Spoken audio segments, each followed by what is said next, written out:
Talking about ICE kidnapping students for not being very Israel enough. Of course, I'm not talking about offering material support to Hamas. Okay, you can't do that unless you're offering material support to the IRA, in which case you can do that, and it's a favorite American pastime.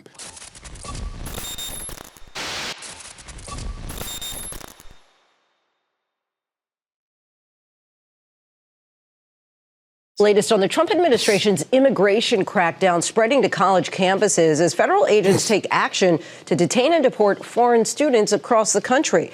Our chief investigative correspondent Aaron Katersky has the latest. Good morning, Aaron. Chad, did Hasan cover the anti-Hamas protests? I'm interested to hear his take, but can't see. Yes, I did.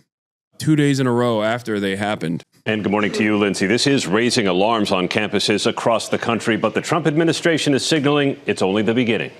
This morning, the Trump administration is targeting a half-dozen international students as part of a crackdown on pro-Palestinian campus activism. The latest, Alireza Daroudi, an Iranian graduate student at the University of Alabama. The Department of Homeland Security saying this individual posed significant national security concerns, though his attorney told ABC News he knows of none, and said Daroudi is pursuing a doctorate in mechanical engineering. His detention followed this arrest of Tufts University doctoral student Rumeysa Öztürk. Federal agents in hoodies and masks surrounding the Turkish national, placing her in handcuffs and leading her away. This morning, she's in an immigration detention facility in Louisiana after being accused of engaging in activities in support of Hamas. Öztürk, a Fulbright scholar, co-wrote this op-ed criticizing Tufts for failing to recognize Palestinian genocide. Hamas is not mentioned. She makes sure that she doesn't offend anyone, let alone, possibly incite violence. She's not that person. She's not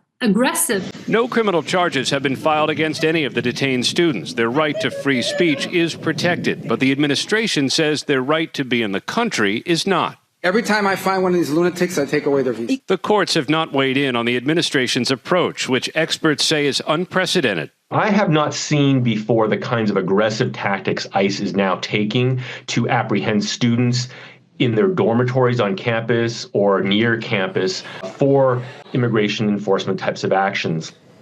And later this morning, Rebecca, a judge in Newark, New Jersey, is going to take up the case of detained Columbia University graduate Mahmoud Khalil, whose lawyers say is being held unlawfully. The administration says Khalil poses a risk to foreign policy because of his organization of protests against Israel. Rebecca. All right, Aaron, thank you. So you got all these people coming to the country, taking away scholarships, different activities for Americans, but they're going on these college campuses and they're protesting. We see linkages to Hamas. We see linkages. Yeah, totally.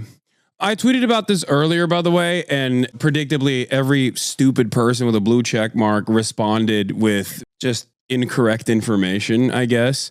But it bears repeating, and I will continue saying this until I guess the laws are changed. And I hope they don't change, for the record. But I said, something that gets brought up in conversation about ICE kidnapping students for not being pro-Israel enough is the government falsely claiming they support Hamas. And I want to make something very clear. Supporting Hamas is not a deportable offense. It absolutely falls under First Amendment protections.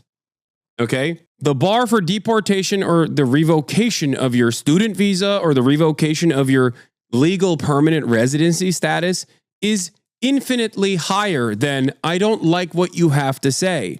That is precisely why there is currently a legal battle taking place. And I don't know why. I mean, I do know why so many people just refuse to recognize this reality. But there were so many people. They're here on visas, bro. No country would allow them to do what they're doing on a visa. This country does. It's in the Constitution is what I responded with. They're here on visas, bro. They're here on visas. It's it doesn't matter. And one of the funniest ones was a dude trying to duke it out with Grok in my replies. And I'm trying to find it really quickly. I don't know if I can find it, but it was just a guy who kept asking Grok if what I was saying was true. And then Grok being yes, what he's saying is true. And he just kept being well, does the First Amendment extend to non-citizens? And the Grok was yes, it does extend to non-citizens. So he's well, what if these non-citizens are pro-Hamas? Oh, here it is. This is the funniest thing. First of all, I think I'm sorry, but if you're one of these guys that's constantly asking ChatGPT or Grok what the answer is, I I really have an unfavorable opinion of you. I'm going to be as gentle and as polite as possible. Just Google it on your own, okay? If you're constantly asking a chatbot what to think, I'm sorry, you are dumber than the dumbest human being. You have officially become like dumber than the average person because you're like, I'm going to ask a machine what to think. You're letting a machine that quite literally lies, and it's called hallucinations, okay? And it's not its own fault. It's just, that's just what the AI is. What's the difference between asking ChatGPT and Google? The difference is you're so lazy that you want that to be soft served to you. That's the difference. Asking Google is already easier than going to the library and doing a lot of reading and doing the research yourself if you choose to see fit. But asking ChatGPT, on the other hand, is unironically dumber than Google. And Google has its own AI AI tool as well, which I also despise. It's wrong. It's wrong. It has the capacity to hallucinate. Okay? You have to rely on critical thinking skills. You have to keep using your brain. I know it sounds insane that I'm saying this, but please. But it's additionally, you are the lowest form of human is basically, to me, this is the equivalent of asking your toaster what to do. Okay. Oh man, I have a real big decision ahead of myself, toaster. What do I do? Toaster doesn't respond, but you're like, but please respond to me, toaster.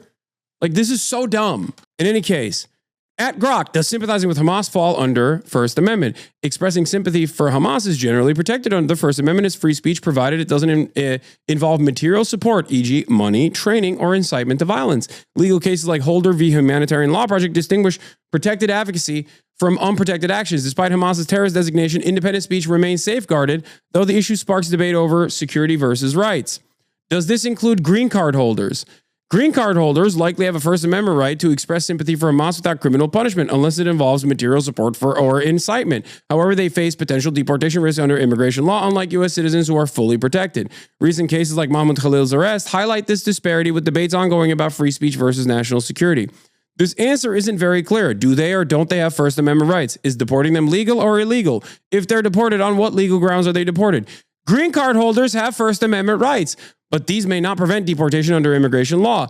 Deporting them for speech is legal if tied to security risks like supporting terrorism, though it's debated. Grounds typically fall under INA, e.g. aiding groups like Hamas. He just how are you getting owned by an artificial chatbot? You could have spared yourself this embarrassing moment. You didn't mention what kinds of support in your original tweet. Supporting Hamas is not a deportable offense. It absolutely falls under, we're talking about ICE kidnapping students for not being pro-Israel enough. Of course, I'm not talking about offering material support to Hamas. Okay? You can't do that unless you're offering material support to the IRA, in which case you can do that, and it's a favorite American pastime. One of the few instances where at least a lot of Americans were on the right side of one conflict and did not align with the colonial entity there. I want to make this very clear, okay? It is already super illegal to do those things. And it's also virtually impossible to do those things. There is no way that you can offer material support to Hamas. You can't send them weapons. You can't send them bombs. You can't send them money, okay? That's not a thing you can do. It is impossible unless you figured out a cryptocurrency wallet or something, in which case it's still very much illegal, and the government most likely will prosecute you to the full extent of the law. Yes. Saying with your words that you support Hamas, even if you were to say that, is not illegal, no matter how much it hurts your feelings, no matter how much it makes you scared. It makes you scared. Okay? Saying you support the Ansar Allah movement or the Houthis or the Iranian state is not illegal, no matter how much you want it to be.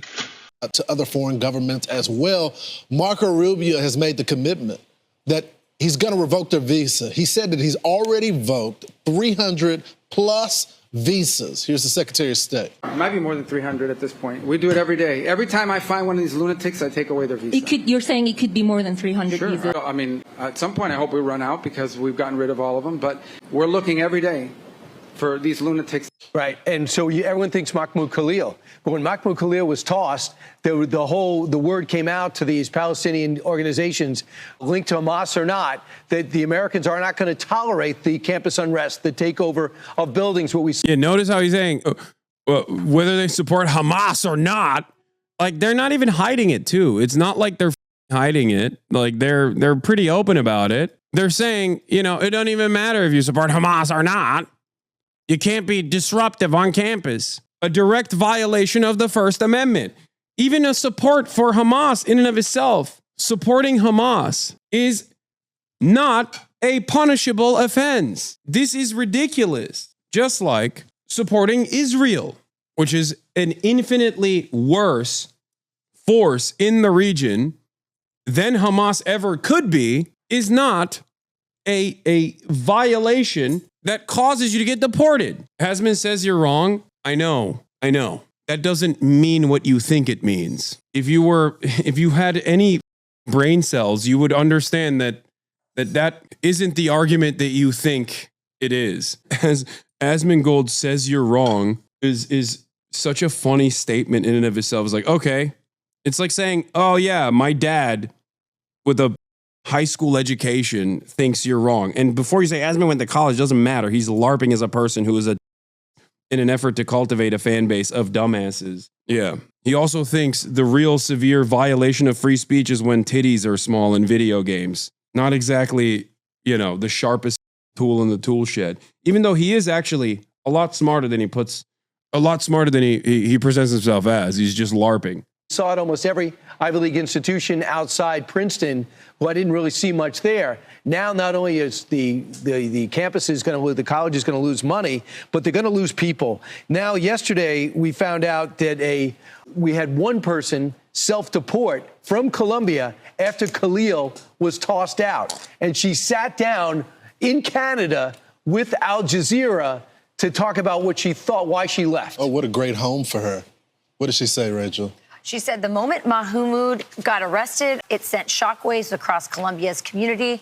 He is a green card holder. That's when I realized I have no rights in this system at all. Oh. It was only a matter of time before they caught hold of me. Exactly. Rachel, this has inspired some disagreement between us. We normally agree on 90% of the issues, but you're worried about free speech. I'm not. So first of all, I would never be a student in, say, Mexico City and go and protest their government. I'm just not interested. I think that's just rude, and you're not being a good guest, so I'm with that. I also don't believe in violence. I'm a peacenik. Yeah. I don't think we should have violence, and I don't believe in terrorists. I don't want anyone here who has ties to Hamas. That said, I am concerned about free speech. I am a free speech absolutist. And so I wonder, what is the criteria here? Should we be deporting people who say criticize America and American policies? What's the line? Or is it only if you criticize Israeli government policy? So there are a lot of really good people right now who are very concerned about the chilling effect this could have. That's crazy to hear from Fox News, dude. Hey, don't say that. Don't say that. He's gonna nut. He's getting so close. He's getting so close.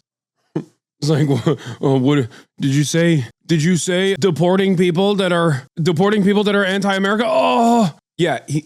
Most people at Fox News 100% want that, by the way. Not just on these green card holders and these people on visas, but what's the message to American citizens about free speech? I wouldn't worry about American citizens. I mean, it's not American citizens. These are people on student visas and green cards. No, I'm just saying the chilling effect. You're seeing people. I don't care. Are they connected to Hamas, or are they just really? The lawyer I talked to this week, who's representing 9 families, says there's direct linkages to Hamas that they posted. This group, October 6th, get ready for October. Dude, I can't believe they're saying that. I can't believe they're unironically going along with that lawsuit, dude. I cannot. I mean, the well of depravity is endless for criminal support for Israel, but god damn, dude, that one is like a particularly schizophrenic lawsuit. Like that one is so crazy. Like, yeah, dude, the Columbia Students for Justice in Palestine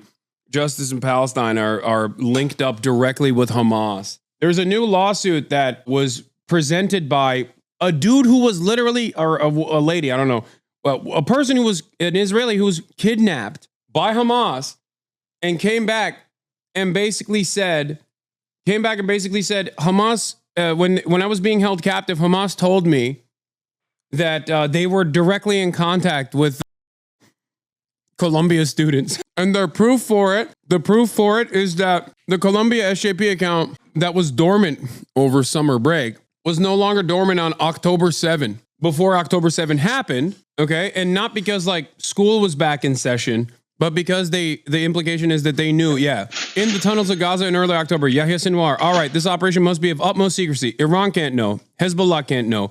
Even Haniya can't know. Abu Ubaidah, can we at least tell Columbia SJP?